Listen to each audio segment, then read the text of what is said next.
ati hii sherehe tunasherehekea ni ya ufupi tu kwa muda, kwa sababu hivi karibuni yeye mwenyewe atakuwa na certificate. Kazi yako pesa. Na anasema ati yeye ndio mjumbe wa Nandi Hills. Yeye ndio mjumbe wa nani? Ya nani? Na amepewa 5,000 votes na bado nikashinda.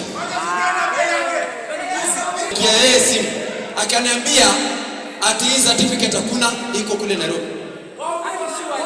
Na sasa hizo wametoa instructions ya kuambia wao msipeane hata declaration form.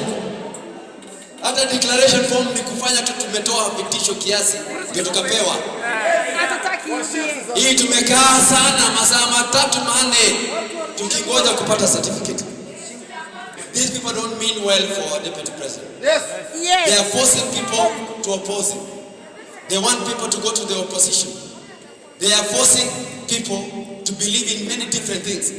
It is wrong. They are not campaigning for him. They don't like him. They don't love him. They just lie. Sababu kama wangekuwa nampenda, amungetufanyia kazi kama hivi.